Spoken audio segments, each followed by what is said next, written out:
আসসালামু আলাইকুম, সবাই কেমন আছো? আলহামদুলিল্লাহ আমি ভালো আছি। আজকে আমি একটা প্রেগনেন্ট উইমেনের জন্য সালোয়ারের হাই কাটিং করব। তো ভাবলাম যে আমার আপুদের সাথে একটু শেয়ার করি কিভাবে প্রেগনেন্ট মহিলাদের জন্য আমরা সালোয়ারের হাইটা কাটিং করব। দেখো, প্রেগনেন্ট মহিলাদের জন্য অলওয়েজ আমাদেরকে হাইটা বাড়িয়ে নিতে হবে, এটা সব সময় মনে রাখতে হবে। সেলাইয়ের জন্য মানে রাবার দেওয়ার জন্য বা কোমরে ফিতা দেওয়ার জন্য আমাদেরকে কিন্তু 2 ইঞ্চি কাপড় নিতে হবে। আমি জানি না এটা সাদা দাগটা দেখা যাবে কিনা। এটা আমি রাবার বা কোরের বা ফিতার ঘরের জন্য 2 ইঞ্চি নিলাম।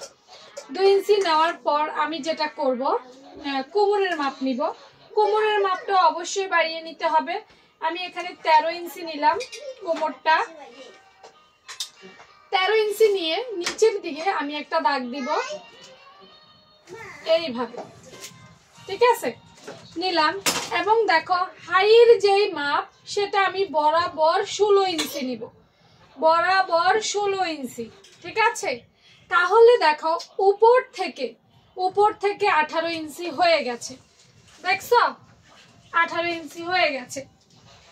এরপর আমি যেটা করব, হাইয়ের শেপটা সুন্দরভাবে যেন হয়, মহিলা মানে প্রেগনেন্ট উইমেন যেন খুব আরামের সাথে এটা পড়তে পারে, কোনো রকম যেন কি বিরক্ত না লাগে, টান না খায়, সেজন্য আমি পাশের পুরোটা কাপড় নিয়ে নিব।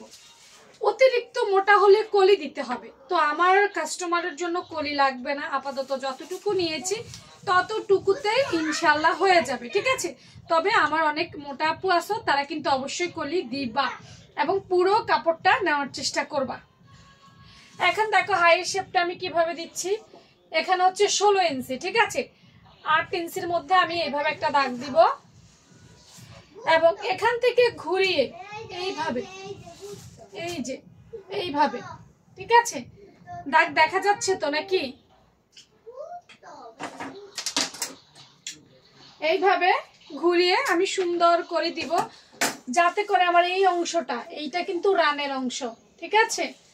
এটা হচ্ছে রানের অংশ বা থাইয়ের অংশ, এই অংশটা যেন কোনোভাবেই টান না খায় সেদিকে খেয়াল রাখবো। এবং কেটে ফেলছি, দেখো।